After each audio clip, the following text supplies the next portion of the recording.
Hello and welcome to another 30 and Nerdy podcast. For 30andnerdy.com, I'm Matt. I'm Gina. And today we're going to be talking about The Legend of Zelda, Twilight Princess, which I've recently played through and completed for the very first time. Wow. And how long ago did that come out? Twilight Princess first came out for the Wii in November of 2006, and then I believe it wasn't until December of the same year that it finally landed on the GameCube and other territories. It was one of those games that I believe North America actually got before Japan, despite being a core Nintendo franchise, interestingly enough. But yeah, since I'm the one who played through the game, I'm gonna hand things over to you and just kind of like let you go on about this thing. Alrighty. So first off, why don't you go ahead and give us an overview of the story? Oh, wow. Okay.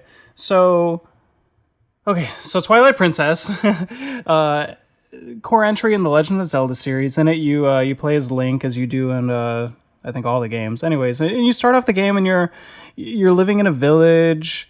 And just kind of, doing your farm thing in that village, and you're friends with all the people that live there and stuff like that.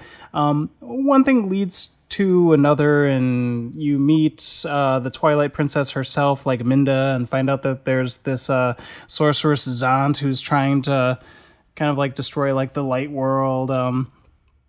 And like in all Legend of Zelda games, I guess you just like this incarnation, I guess you could say, of Link ends up being the chosen one, like like the holder of the Triforce of Courage and whatnot, and you end up going on an epic quest across Hyrule to save the land from darkness. All right, sounds cool. Yeah. So since it came out in 2006, which is 9 years ago, whenever it came out, why did you decide to play through it now and not then? Okay, fair question. I've been meaning to play through this game for years and years and years. When it first came out, I believe it was a Zelda title that kind of divided fans and critics. It was an entry in the Zelda series that everybody wanted because it was the one that came out after Wind Waker, which was kind of it was more anime/cartoon inspired as far as the visuals were concerned, and this was like the mature, good graphics, current gen version of Zelda that like everybody I think kind of wanted after Ocarina of Time, and nobody got. So this was Nintendo saying like, here, we did it. Here you go. And unfortunately, for a few reasons, it was either like you loved it or you were sort of lukewarm towards it, is what it seemed. And I was afraid, I think, for a very long time of being lukewarm about it. And I guess the other part to that answer is we just got a Wii U! Yay! and so because I completely skipped out on the Wii generation, and the Wii U plays Wii games, this was my chance to like finally go back and play it. I could have played it on GameCube back in the day, but I'm trying to think. I think it was right around the time that I kind of started getting into like Xbox 360 and PS3 and stuff like that. And during that transition, for whatever reason, I was sort of in the process of falling out of love with Nintendo and the decisions they were making in the industry and like motion controls and all that kind of stuff. So this was my shot, and I took it. All right, cool. So about how long roughly did it take you to get through it? Front to back, and I played it over the course of a couple of weeks. It took me about like 40 hours. I think I'm sitting at about 38 hours on there, right before like going into like the final castle and doing the showdown at the end. I'm like wondering, like, are there such thing as like spoilers? This game came out how long ago? Like, can we talk about the spoilery kinds of stuff in it? Oh yeah, I think so. Yeah, we're totally going to. People have had plenty of time to play this game. So if you haven't played Twilight Princess yet and you don't want to have things spoiled for you, I guess stop listening here. So yeah, 38 hours right before the final multi-tiered boss battle with Ganon at the end of the game, which is so good. It was really, really good. It was like he's got like 3 stages. He's got this first stage where he possesses Zelda and makes you deflect the light magic back and forth at her between like her sword and like Link's Master Sword. And then after that, he transforms into a beast and you take him down in beast form. And then Minda the Twilight Princess, transforms into like a giant monster and kind of teleports you out of the castle while she attempts to take care of him. And then he shows himself out in the field at the end with like her I don't know what it's called. It's sort of like her shadow crown thing in his hand, and so it's like that she didn't survive that battle. And so then after that, you ride Epona. Link rides Epona with Zelda on his back. She's firing light arrows that she gets from like the spirits. So she's shooting him with light arrows while he's on horseback, and you're chasing him down. So she slows him down with light arrows while you run up next to him and slash at him with the Master Sword. Then after that fight, you do just like a one-on-one mano-a-mano sword battle against him, and it's like the background's all dark and stuff like that. It was epic. You remember when you were watching me play that little bit of the game and I would knock the goblins down on the ground, and after I'd knock the goblins down, I'd do that move where you just hit A and you kind of like jump and impale them with the sword. Ooh, yeah. And you were like, that looks kind of graphic. Yeah. That is the final move you do to him. Oh, that's awesome. Like he's down on the ground and you leap into the air and you lunge down and you just like impale like the core of his chest that's been glowing the whole time and stuff like that. That's kind of awesome. It was really cool. And then the game does that thing where after it ends, it's like the credits are going, but you're watching people, like the people in Kakario Village and the main village in the game kind of like continue to live out their lives. And then there's the after credit sequence and stuff like that. It just really took its time to end. And I really appreciated that. So it was a 38 hours well spent? Oh, yeah. Oh, Okay. yeah. All right. Definitely. But despite that, as we'll kind of get into, it's still, in my opinion, I sort of felt lukewarm about it. Oh. And yeah. Okay. But we'll continue down. So, okay, well then, since you felt lukewarm towards it, and there are obviously other Zelda games you really loved, how does it compare to them? Okay, so like, was it as good as Ocarina of Time? Which, granted, like I played Ocarina of Time when it launched, and so that was kind of like a pivotal game. I wouldn't call it during my young years, teenage years, and stuff like that. And like since then, I played Ocarina, Wind Waker, a lot of the ones on like Game Boy, and recently A Link Between Worlds and stuff like that.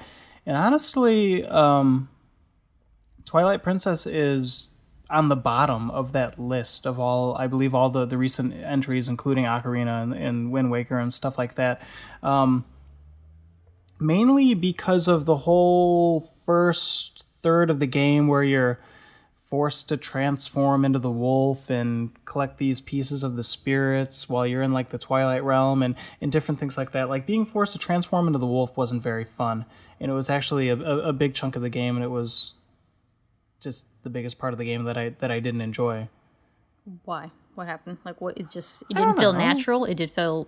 Yeah, it felt pushed. It felt like a little bit gimmicky. I felt like it was just never as fun to be the wolf as it was to be Link with your sword and your shield and your bow and arrow and stuff like that. There's some cool gameplay things that they did with it. Like it's fun to like dig your way under houses and following scents around and stuff like that was okay, but the whole transform into like later on in the game you can actually choose when you transform into the wolf and whatnot, and that's okay. Like that was kind of fun, but being forced to do it in the first, like I said, third of the game, maybe even half of the game, was just, I don't know, it was a bummer.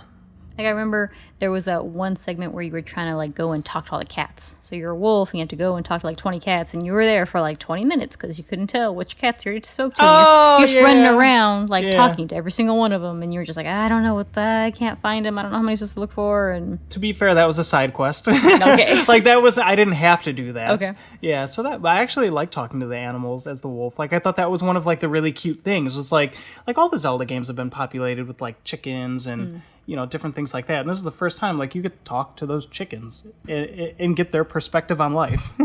And they just said like cluck cluck. That's it. Yeah. Alrighty. So what other parts did you like about? So you said only about halfway through you enjoyed the game. Like it took half of the game for you to start like feeling into it. Like it was one of those games. So I started playing it, and the game it starts off really, really slow. Like for example, in the beginning of like Ocarina of Time, you're in whatever the little forest village is called. I forget the name of it. And you go and you get like your little sword and your shield and stuff like that. I don't know. I just felt like engaged with like Ocarina and a lot of the other ones from the very beginning. In this game, took some, like, I had to adjust to the art style, and I mean, like, yeah, the graphics are old in the game now and stuff like that, but it's still, I don't know, there's a certain charm about them. There was like a lot of adjusting, and I kept sitting down to play it because I wanted to sit down and play it, but not necessarily because I felt hooked. Oh, okay. But about halfway through the game's storyline, I'd get home from like work and things like that, and then I'd be like, I want to play Zelda tonight, because I don't know, it started to get good. It's like it hit its stride, I guess you could say. And when this game hits its stride and you get used to the controls and the presentation and things like that, it becomes a good Zelda game. Tell me about the atmosphere in this game. Tell me about the graphics and the feel and just trenching through it. Okay. I mean, like, graphically, like I kind of mentioned a little bit earlier, like, despite the fact that the game came out in like 2006, I felt like it aged really, really, really well. Like I said, like, it's weird compared. I mean, you can't really compare it to like the top-down Zelda games because they, like, especially like A Link to the Past and stuff like that, the one on like Super Nintendo, and even some of the Game Boy ones and the original Zelda, like they age so well because that art design like holds up so well. But like the 3D ones, like Ocarina of Time and stuff like that, you just accept the fact that like the faces are really, really flat and narrowy. They were like really limited on how they could like push polygons out of like the Nintendo 64 at the time and stuff like that. And so seeing all of the character in the character's face in this game was a bit jarring. Like, I wasn't sure at first if I liked like the chubby cheeks, like the overly chubby cheeks on like the little kids, and like some of like the makeup on the some of like the villagers and stuff like that, and some of the more eccentric characters. I wasn't sure if I liked the style, like of all the ways they could have chosen to make the characters look and dress them and add details to their faces and clothing and hair and stuff like that. I was like, really? This is what you guys decided to do? But I accepted it after a while. Like, in regards to like the game world and stuff like that, I'd say I'm torn. Like, on one hand, like, I loved the different areas that you got to go to in the game. You get to explore a little bit of a snow area. You get to go to the desert. You get to go into a forest. You have like Hyrule Field. You can run around on the horse and it's really open. And you have like the lake area. And you've got like Death Mountain where like the Gorons are and stuff like that. One of the things about that really, really impressed me when I first bumped into them. The heck? Somebody's phone's going off. Anyways, was the Zoras. The Zoras are like the water tribe in the Zelda series, and they just kind of like look like blue polygonal fish people with like pointy long heads and like Ocarina of Time. But in this, they actually, I don't know, I felt like for the first time I was seeing like the culture of their people, and they had like armor and like shields and spears and things like that, and like even the Gorons were like portrayed as like kind of like strong, brutish, like rock people that live in the mountain, and they're kind of like hardened, like personality wise, but they have got like this like very jovial side, and I felt like more than ever, more than I had ever seen, like Nintendo used the hardware that was available to them at the time to really create like a lore and like a history for Hyrule and its people and stuff like that. The one thing that I didn't really like was, despite the fact that the game was like really, really big, and like I said, you've got like Hyrule Field and like some big bridges to cross and stuff like that, and there's always like birds flying around that want to like swoop down and hit you and things like that, is that it did still feel a little bit empty outside of the towns and stuff like that.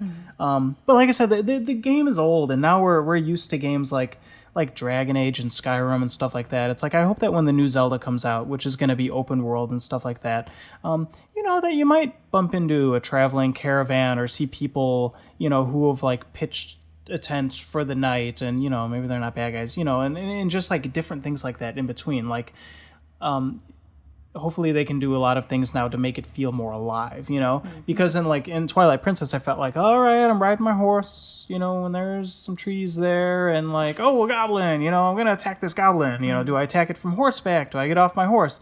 And like, those are the options. Every once in a while, you'll run into an area where you're like, there's some boxes on top of that rock formation coming off of the cliff, you know? Like, I bet if I get off my horse, I can find a path and use my hook shot or climb some vines and get up there and, you know, maybe there'll be a chest up there. And there was some, like, exploring to do, but I just, like, on top of not feeling like there was that much to explore and do outside of going from point A to point B, the world did feel kind of, like, disjointed, I guess you could say. Okay. Again, I think it was because of the technological limitations at the site. It almost felt like things were sectioned off specifically because at a certain point, the GameCube or the Wii or whatever you were playing it on needed to like load like the new areas, you know? And so like the world didn't feel very seamless. It felt like you were very clearly hitting a wall, not like literally like a wall, like you would go through like an open gate and it would fade to black and then it would like load the village, you know? It just felt like the way the loading zones in the game were set up, it felt like the villages and Hyrule Field and the lake and all these other places were sort of like their own individual little quadrants, you know, I guess you could say, sections in the game, versus it feeling like one open, sewn together world, which, like, strangely enough, Ocarina of Time pulled that off even better. It was like you had Hyrule Field in the center in that game, and then like the castle and Kakario Village and Gerdu, or however you pronounce the desert areas, like valley, you know. It was almost like Hyrule was like this hub, or like the center of the octopus, or something, you know what I mean, with like each tentacle being like a cool area that you go to explore. Whereas like this one, it's more elaborate, but it almost, it's like doesn't feel like anything because of it. It feels like bridge area and field and town. That was the other thing that I didn't like was Hyrule Castle area, for the first time more than ever, felt like it felt like they wanted it to feel like a very alive place with like people carrying goods and shops open and stuff like that. But there really wasn't that much to do there, at least not that I found. Like there's a couple of like main shops and areas that you can interact with people and stuff like that. But there's like this weird fixed camera angle where it's like you can't like walk around there and like move the camera and like look around freely and stuff like that. The camera's always like awkwardly fixed and following you in this really bizarre area. Again, I felt like it was one of those things where it was like a fixed camera angle in like the busy populated main city in the game, because if you could look around, like the machines at the time, like GameCube and Wii, like probably couldn't handle rendering and processing like all the buildings and stuff like that you'd be able to look around with. So they were like, we're going to make it feel really populated, but we're also going to limit your visibility of it, you know, for that reason. So it was like this weird trade-off that I don't really feel like they paid off very, very well. Since you did play it on the Wii U and not, I guess, on the GameCube or the Wii, any other option you had, what were the controls like? How was it different, or would it have been different from playing on the GameCube than playing on the Wii U, since you didn't get to just use your traditional interesting controller? Okay, well, so we played it on the Wii U, but because it's still like a Wii game, I think it like upscales the resolution a little bit, you know? Like it's still kind of like a blurry, muddy texture kind of game, you know? But I think the Wii U hardware crispens it up just enough. A little. Yeah. An interesting thing that ended up happening with Twilight Princess was because on the Wii version you use the nunchuck controls. I guess in all the other Zelda games up until this point, Link has always been left-handed, which I never really paid attention to. He always holds his sword in his left hand. But because, like, your sword controls are on the right side of the controller of, like, the nunchuck controls, you know? The side with, like, the 1 and 2 buttons and the D-pad. Yeah, the Wiimote. Yeah, that's what it's called. What was I going? Oh, yeah, okay. So, for the Wii version of the game, he's a righty. For the GameCube version of the game, he's a lefty. Oh. But because of that, the Wii version of the game is literally mirrored from what the GameCube version of the game is. So if you look at a guide for the game, and like the GameCube guide says, to get this item, go from point A to point B, traveling, I think like, say, southwest. I believe that in the Wii version, then, if it's not specifically dictated, you would travel southeast. Oh, that's interesting. Yeah, so it's not like southwest to northeast. It doesn't flip it like that, but it's Okay. like literally like a mirrored image, if that makes sense, right? Like a vertical mirror, not like a... I know what you mean. yeah. Like not flipped horizontally and vertically. Exactly. Yeah. Yeah, just in one. Yeah, he's not walking upside down in the One ceiling holding- horizon, yeah. Yeah, Oh, yeah, okay, yeah. okay. I believe that's the way it works. And you know what? If that's not exactly how, I thought it was really interesting. And I guess fans of the series at the time found the whole, you know, like Link's holding his sword in like the right hand, kind of like it was like a controversial. I'm doing air quotes. Oh, It's a goodness. controversial thing at the time, and I imagine that in Skyward Sword, which they also made for the Wii, that he's a righty once again. The thing that I wonder, and I haven't done this research, I wonder if they get around it with, like, technically, we've gotten to this point in, like, the Zelda, like, universe and whatnot, where they've openly said that, like, these different instances of, like, Link and Zelda and, like, their adventures and stuff like that, I don't know if it's, like, literally, like, different universes or reincarnations of them. It could be, like, a combination of both. I haven't read Hyrule Historia, but, yeah, like, who's to say that, like, Link, the hero, you know, can't, in one instance of his life in the reincarnation or the universe or whatever it is, be a lefty, and then in the other one, you know, like, he's a righty, like, you know. Or choose. That'd be awesome if, like, you chose, like... What if he's ambidextrous? Yeah, exactly. You Is know? that the word? Yeah. Yeah. So, like, if you are left-handed, you can have your sword in the left hand. You can That'd shoot, be you know? Or if you're right-handed, interesting. you know? Yeah. So, technically, you got... Whether you played the Wii version or the GameCube version or both, you could have gotten a slightly different experience. A little bit, out yeah. of that. Especially depending on if you're left or right-handed and your dominant hand is not being used with the nunchuck or the Wiimote. Yeah. So, Speaking of the experience, I don't want to like cut you off. I don't know if this is where you were going to go next, but you kind of made me realize that as in my mind I'm picturing him walking around in these different mirrored states, that I haven't really talked about like one of the biggest things in Zelda, and that is like the dungeons.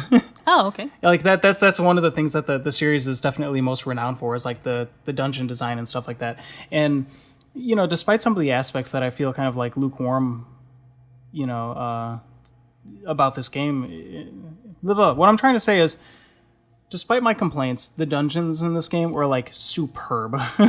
There were a couple of dungeons, primarily like the snow one that was in this like cool, creepy Yeti mansion out in the middle of the Snow Peak Mountains or whatever they're called. That was it was really, really awesome, and it caught me really, really off guard. That one was really hard for me to get through. I'm trying to think of the other one that kind of threw me for a loop. There were a couple of ones later towards the game where I actually had to hit up a guide and be like on the internet and just be like, how do I get past this part, you know?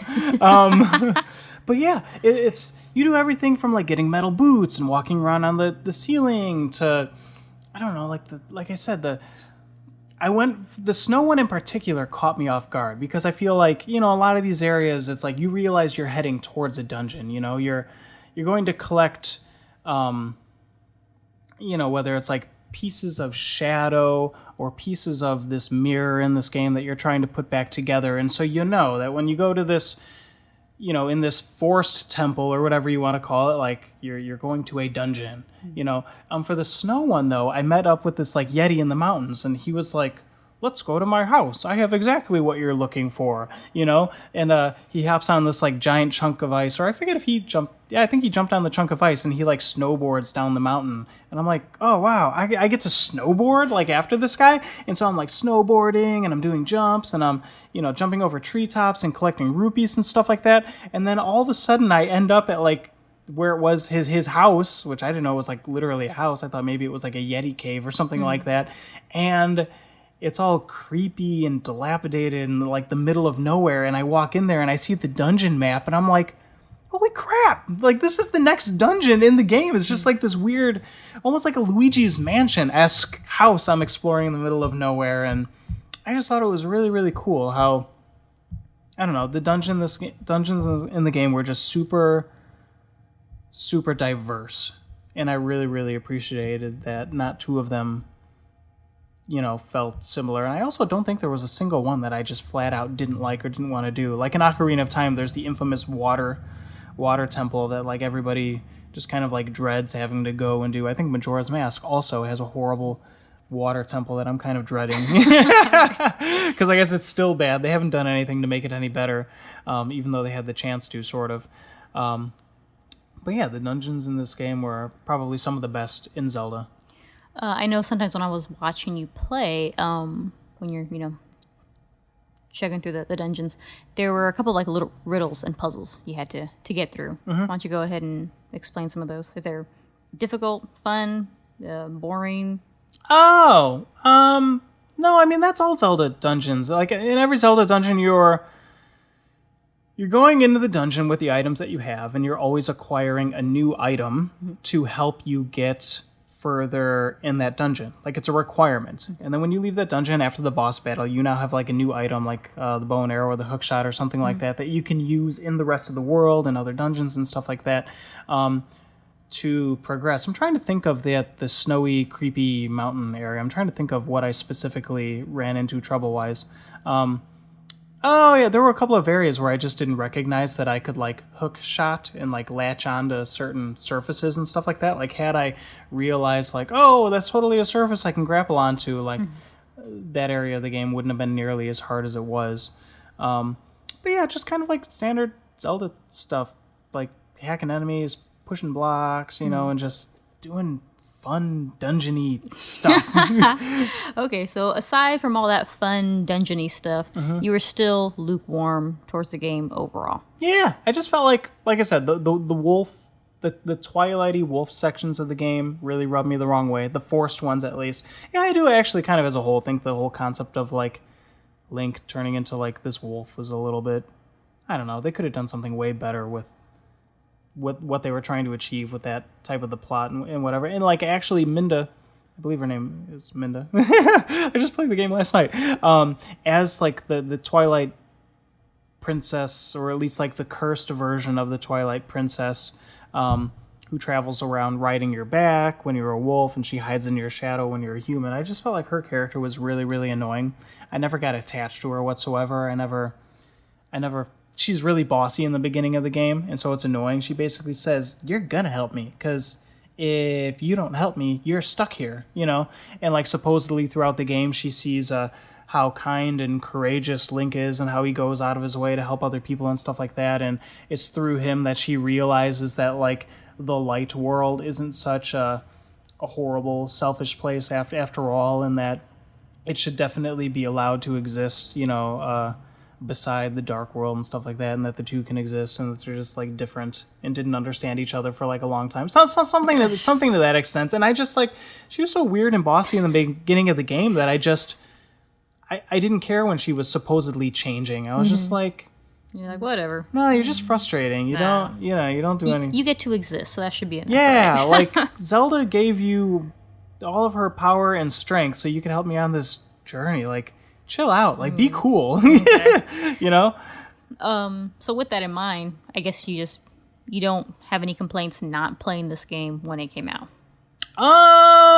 So here's the thing that's interesting about it, right? Okay, so despite these complaints and stuff like that, if Majora's Mask wasn't coming out in a handful of days, I guess what I'm getting at is there's still a whole bunch of stuff that I haven't done in the game. I haven't collected all the pieces of hearts. There's a couple of like I won't call them like side dungeons, but they sort of are. There's a bunch of side content in the game that I haven't done, stuff that I haven't collected and whatnot, where if this game would have come out and I would have beat it in the exact same manner that I did right now, like 40 hours, didn't even collect everything, but it's the new Zelda game that's out, I think I would totally continue to play it and hunt down all the hard pieces and do all this side content. Like, it was totally fun enough to... Like, where if there wasn't other things that I feel like I'm going to be playing that I could be playing right now, I would totally immerse myself in the world even more. And in doing that, like, maybe some of these other things that I have, like, gripes with right now, like, maybe they grow on me, I'm sure it would give me even more time to adjust to the art style and Minda's character and things like that. I just bumped the mic. So, yeah, despite the complaints... I think I totally would sink my teeth into it more if I had the time to do so. However, after doing all those things in the game, is it a Zelda game that I ever feel like I have to play again? Probably not. When Ocarina of Time came out, it was one of those games where as soon as I beat it. I don't remember. I either continued that same file before the boss battle, and I went and I hunted Skulltulas or, and heart pieces and different things like that. On a side note, this game has a ton of stuff to collect. You collect, like, bugs and pose and all sorts of other fun stuff, and I really, really liked the, like the even the little in-between side quest stuff was, like, really, really fun. They always gave you... There's always something to do from point A to point B. Like I said, I just didn't feel like the world was very populated. Anyways, yeah, it's not a game that I honestly don't know if I'll ever play it again. It's a game that, like, I'm happy that I have a disc version of it that's in a really good copy for being a used copy, and I'm happy that I can kind of hang on to it and keep it in the collection of, like, ooh, this is a Zelda game that I own. But, like, for example, even A Link Between Worlds, which I have on 3DS right now, which was the Zelda game that I played before this one, I think. It's either Link Between Worlds or Seasons, or both, Anyways, like A Link Between Worlds, I have it downloaded digitally, and every time I open my 3DS up, it's just like sitting there, like staring at me, like, "Hey, you want to play on the harder difficulty, right, guy?" like, and there's a part of me that wants to. And it's a top-down Zelda where you transform into the painting and go up against walls and things like that. That game is just superb. Every single dungeon in that game is amazing. There's not a single one that's ever, like, gives you too much trouble or isn't fun. Like, everything about that game is just incredible. And while Twilight Princess is definitely ambitious, I still think all these years later, better than probably 3/4 of the action adventure offerings that are out there, it's still an incredibly polished Zelda game, an incredibly polished Nintendo game, and I can see why it ends up being in the list of, like, top games to play for, like, the Wii and the GameCube and stuff like that. It's still a really, really, really great game. Okay, so for the maybe handful of other Zelda fans who have not played this game, would you tell them, yeah, sure, go ahead, it's worth a round, or no, don't bother with it, move on to some other games? Oh no, definitely play it. Okay. If you're a Zelda fan, you owe it to yourself to check out this game, especially if you were like me and for some reason, like, the idea of the Wii wasn't doing it for you and stuff like that, and maybe you passed up on it. Definitely play it. Even though I just spoiled all of the ending for you earlier in the podcast, it's all right. We gave you the heads up on that. You weren't supposed to have listened to any of that anyways. Or if you played the GameCube version, play the Wii U version. The Wii version. Oh, yes. Yeah, definitely play it. And you know what? If you're not a fan of Zelda, but you're looking for, I don't know, let's say you're running out of things to play on the Wii U, and you're like, hey, that's right, the Wii U plays Wii games, and I never, like me, never got around to playing the Zelda game. I hear Zelda games are really, really good. Well, I don't know if it's the place to start. I say you should probably, start with probably the Wind Waker remake, actually. And then there's Skyward Sword to think about also. I think Skyward Sword in, like, the timeline of Zelda is technically, like, the first Zelda game in that universe, because I believe it's about, like, the creation of the Master Sword. Oh, okay. I'm not sure. Don't quote me, people, but I think that's what it's about. So there's those two things to look at, but still, get around to Twilight Princess. You might be in that camp that just thinks it's dark and awesome, Okay. Well, that's all I got, unless you have anything to add. I think I hit all the beats. So yeah, Majora's Mask is up next. After Majora's Mask, it's either going to be Skyward Sword or A Link to the Past, which is the Super Nintendo one, which I admittedly also have never beat. Ooh. I've started it so many times. I've started it on Super Nintendo. I started a PC emulator of it a while ago, which I didn't like playing the PC emulator. I also started feeling guilty that it was like an emulation of it, but I didn't like playing it on PC for some reason.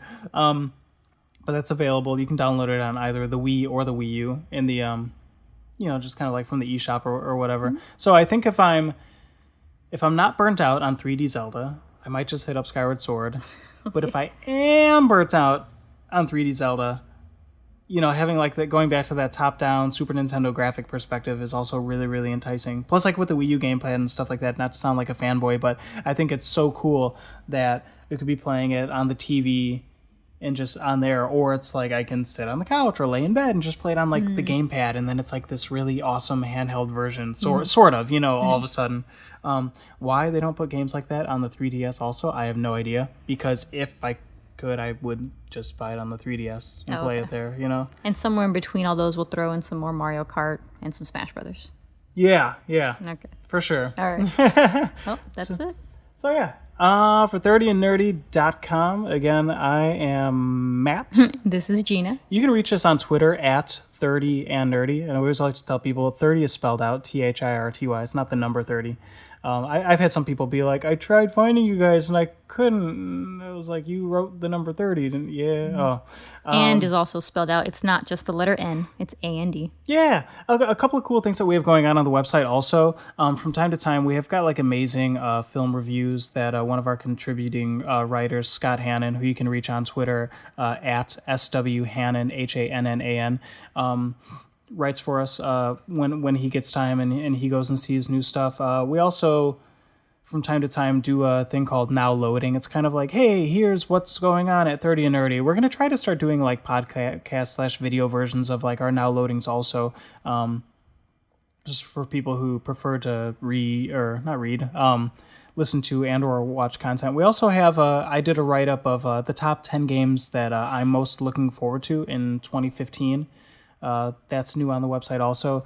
And for people who are into anime or maybe not sure if they're into anime, in the next couple of days here, we've got a little write-up, more of like a traditional blog post on Naruto, and kind of myself and Gina discovering the joys of that show for the first time and why we decided to check it out and what it's been, like diving into a handful of episodes and stuff like that. So I imagine at some point we'll do a Naruto podcast also. We got to do a Korra podcast. We've got so much stuff that we've got to do, but we're really looking forward to getting into ramping this thing up even more and more and more here in the coming months and whatnot. So again, thank you for listening, and we'll see you next time. Thanks. Bye. Bye. Bye. We're going to Disneyland. Bye.